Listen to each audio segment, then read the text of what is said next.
Hello friends, नमस्कार, जय हिंद। सितारा exam study platform पर आप सभी का बहुत बहुत स्वागत है। कैसे हो आप सब लोग? आई होप आप अच्छे होंगे, स्वस्थ होंगे और आपकी तैयारी चल रही होगी सीटेट एग्ज़ाम की। ईवीएस प्रैक्टिस सेट हम डेली आपके लिए लेकर आ रहे हैं, तो इसको ज़रूर देखिए। जो लोग चैनल पर पहली बार जुड़े हैं तो चैनल को सब्सक्राइब कर बेल आइकन को प्रेस कर लीजिए, ताकि जैसे ही वीडियो अपलोड करें उसका नोटिफिकेशन आप तक जल्दी से जल्दी पहुँच सके। तो फ्रेंड्स, स्टार्ट करते हैं अपने सेशन को। क्वेश्चन नंबर 16 आपकी स्क्रीन पर है। क्वेश्चन नंबर 16, कक्षा 1 में पर्यावरण अध्ययन में शिक्षार्थियों के आकलन के बारे में निम्नलिखित में से कौन सा सत्य है? पहला, मौखिक परीक्षाएं क्योंकि हो सकता है कि बच्चे लिखने में सक्षम ना हों। ड्राइंग क्योंकि बच्चों को इसमें आनंद आता है। तीसरा, शिक्षकों का अवलोकन और रिकॉर्डिंग। चौथा है, किसी को ना रोके, नीति को ध्यान में रखते हुए आकलन की कोई आवश्यकता नहीं है। ऑप्शन है पहला 1, 2 और 3, दूसरा है केवल 4, तीसरा है 1 और 2 और चौथा है 3 और 4। तो इस क्वेश्चन का राइट आंसर है ऑप्शन पहला 1, 2 और 3। मौखिक परीक्षाएं क्योंकि हो सकता है कि बच्चे लिखने में सक्षम ना हो। ड्राइंग क्योंकि बच्चों को इसमें आनंद आता है। और तीसरा, शिक्षकों का अवलोकन और रिकॉर्डिंग। कक्षा 1 में पर्यावरण अध्ययन में शिक्षार्थियों के आकलन के बारे में ये तीनों कथन सत्य हैं। नेक्स्ट क्वेश्चन है क्वेश्चन नंबर 17, वर्ली एक पारंपरिक कला का प्रकार है। वर्ली नामक स्थान किस राज्य में है? महाराष्ट्र में, उड़ीसा में, राजस्थान में या बिहार में? तो इसका राइट आंसर है ऑप्शन पहला महाराष्ट्र में है। वर्ली एक पारंपरिक कला का प्रकार है। वर्ली नामक स्थान महाराष्ट्र में स्थित है। नेक्स्ट क्वेश्चन है क्वेश्चन नंबर 18, निम्नलिखित में से जड़ का कौन सा कार्य पौधे के लिए नहीं है? पहला, भोजन भंडारण यानी संचित करना। दूसरा, ह्यूमस उपलब्ध कराना। तीसरा, पौधे को सहारा देना। या चौथा, जल तथा खनिजों का अवशोषण करना। तो इस क्वेश्चन का राइट आंसर है ऑप्शन दूसरा, ह्यूमस उपलब्ध कराना। जड़ का कार्य नहीं है ह्यूमस उपलब्ध कराना। भोजन भंडारण करना, पौधे को सहारा देना और जल तथा खनिजों का अवशोषण करना, ये सभी कार्य जड़ करते हैं। पौधे के लिए जड़ का क्या क्या कार्य होता है? भोजन भंडारण करना, पौधे को सहारा देना, जल तथा खनिजों का अवशोषण करना। अगला क्वेश्चन है, मच्छरों के प्रजनन की रोकथाम के लिए ठहरे पानी पर तेल डालने की सलाह दी जाती है। ऐसा इसलिए है क्योंकि ऑप्शन है पहला, तेल ऑक्सीजन की आपूर्ति को काट देता है जिससे मच्छरों का प्रजनन थम जाता है। दूसरा है, मच्छरों को तेल द्वारा विकर्षित किया जाता है। तीसरा है, मच्छर तेल द्वारा मर जाते हैं। और चौथा है, मच्छर तेल की परत में फंस जाते हैं।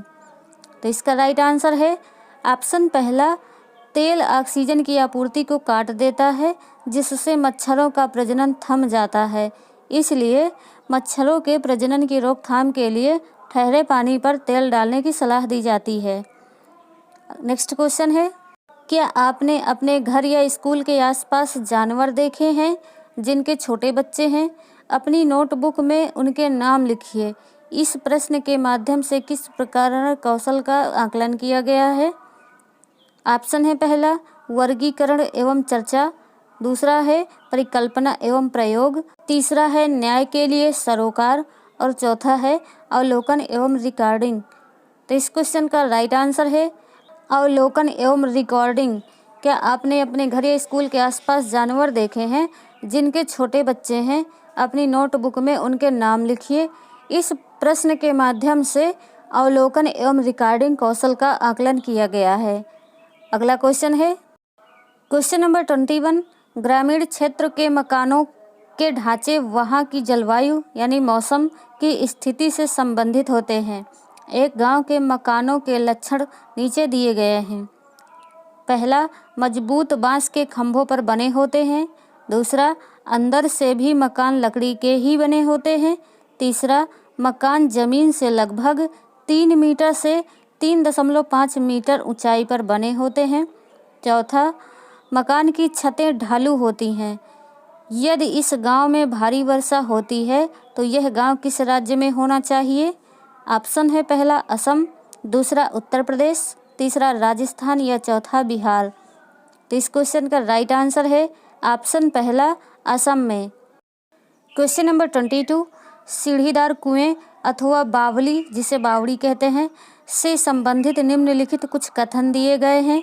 पहला, वे जल भंडारण तथा संरक्षण की पारंपरिक व्यवस्था है। दूसरा, सामुदायिक स्रोत के रूप में उनका प्रयोग होता है। तीसरा, उनका निर्माण मुख्यतः वर्षा रहित राज्यों में होता है। और चौथा है, उनमें केवल संदूषित जल होता है। उपयुक्त में से कौन सा कथन सही है? ऑप्शन है पहला 1 और 2, दूसरा है 1, 2 और 3, तीसरा है केवल 1 या चौथा है केवल 4। तो इस क्वेश्चन का राइट आंसर है ऑप्शन दूसरा 1, 2 और 3। सीढ़ीदार कुएं अथवा जो बावड़ी होती थी उसमें वे जल भंडारण तथा संरक्षण की पारंपरिक व्यवस्था थी। सामुदायिक स्रोत के रूप में उनका प्रयोग होता था और उनका निर्माण मुख्यतः वर्षा रहित राज्यों में होता था। उनमें केवल संदूषित जल नहीं होता था, जल साफ सुथरा होता था, पीने लायक होता था, जिसको लोग पीते थे और अन्य कामों में भी यूज़ करते थे। अगला क्वेश्चन है, प्राथमिक कक्षाओं में शिक्षार्थियों के पास अनेक प्रकरणों में अनेक वैकल्पिक अवधारणाएं होती हैं, जैसे सजीव निर्जीव, जल चक्र, पौधे आदि। इन वैकल्पिक अवधारणाओं के स्रोत हो सकते हैं। पहला, परिवार एवं समुदाय, दूसरा पाठ्य पुस्तक एवं अन्य पुस्तक, तीसरा शिक्षक, चौथा कहानी एवं कविताएं। सही विकल्प को चुनिए। ऑप्शन है पहला 1 और 2 सही है, दूसरा 1, 2 और 4 सही है, तीसरा केवल 1 सही है या चौथा है 1, 2, 3 और 4 सही है। तो इस क्वेश्चन का राइट आंसर है ऑप्शन दूसरा 1, 2 और 4 सही है। परिवार एवं समुदाय, पाठ्य पुस्तक एवं अन्य पुस्तक और कहानी एवं कविताएं। शिक्षक इनके वैकल्पिक अवधारणाओं के स्रोत नहीं हो सकते हैं। अगला क्वेश्चन है, महेश कक्षा 4 के शिक्षक हैं। वे वृक्ष संरक्षण की अवधारणा पर शिक्षार्थियों को संवेदनशील बनाने के लिए योजना बनाते हैं। निम्नलिखित में से कौन सी एक गतिविधि इस उद्देश्य के लिए सर्वाधिक उपयुक्त है? पहला, वाद विवाद प्रतियोगिता का आयोजन करना। दूसरा, एक पौधे को अपनाने और उसका पोषण करने के लिए प्रत्येक शिक्षार्थी को अभिप्रेरित करना। तीसरा है पोस्टर प्रतियोगिताओं में हिस्सा लेने के लिए शिक्षार्थियों को प्रोत्साहित करना। और ऑप्शन चौथा है समूह चर्चा के लिए शिक्षार्थियों के समूह बनाना। तो इस क्वेश्चन का राइट आंसर है ऑप्शन दूसरा, एक पौधे को अपनाने और उसका पोषण करने के लिए प्रत्येक शिक्षार्थी को अभिप्रेरित करना इस उद्देश्य के लिए सर्वाधिक उपयुक्त रहेगा। नेक्स्ट क्वेश्चन है क्वेश्चन नंबर 25, वायु हर जगह है। प्रकरण को पढ़ाते समय एक शिक्षक विद्यार्थियों से निम्नलिखित प्रश्न पूछता है। पहला, क्या मृदा में वायु है? दूसरा, क्या पानी के अंदर वायु है? तीसरा, क्या हमारे शरीर में वायु है? चौथा, क्या हमारी हड्डियों में वायु है? शिक्षक शिक्षार्थियों में निम्नलिखित में से कौन सा कौशल विकसित करने का प्रयास कर रहा है? चिंतन कौशल, संवेगात्मक कौशल, अवलोकन या वर्गीकरण। तो इस क्वेश्चन का राइट आंसर है ऑप्शन तीसरा, अवलोकन।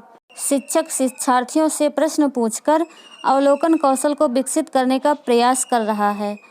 नेक्स्ट क्वेश्चन है, भारत में समृद्ध वनस्पति जात और प्राणी जात के बारे में पढ़ाने के बाद विद्यालय द्वारा प्राथमिक कक्षाओं के विद्यार्थियों को रणथंभौर राष्ट्रीय उद्यान ले जाया जाता है। यह में विद्यार्थियों की सहायता करेगा। पहला, कक्षीय अधिगम की वास्तविक जीवन स्थितियों के साथ जोड़ने। दूसरा है पर्यावरण संरक्षण के लिए कौशलों के विकास। तीसरा, बाहरी भ्रमण में दोस्तों के साथ मजा लेने। और चौथा है प्रकृति के प्रति सम्मान विकसित करने। तो इस क्वेश्चन का राइट आंसर है ऑप्शन पहला, कक्षीय अधिगम की वास्तविक जीवन स्थितियों के साथ जोड़ने में विद्यार्थियों की सहायता करेगा।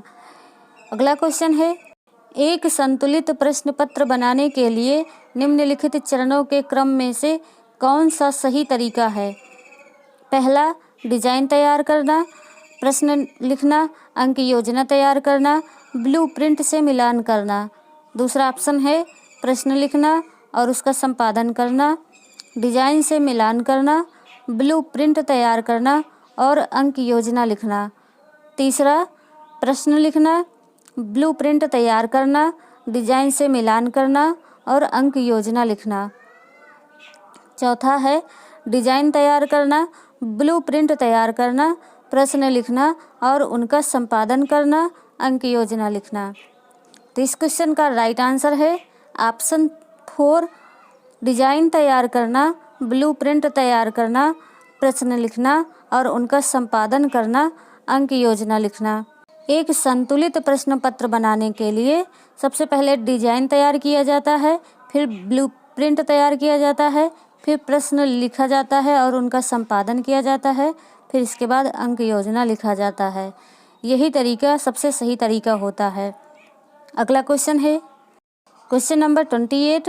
नीचे दिए गए सभी जानवरों में निम्नलिखित में से कौन सी विशेषता पाई जाती है? छिपकली में, गौरैया में, कछुआ में और सांप में।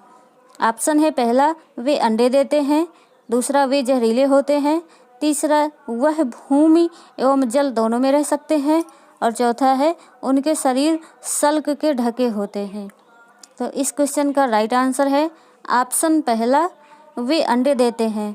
छिपकली, गौरैया, कछुआ और सांप इनमें विशेषता पाई जाती है कि वे अंडे देते हैं।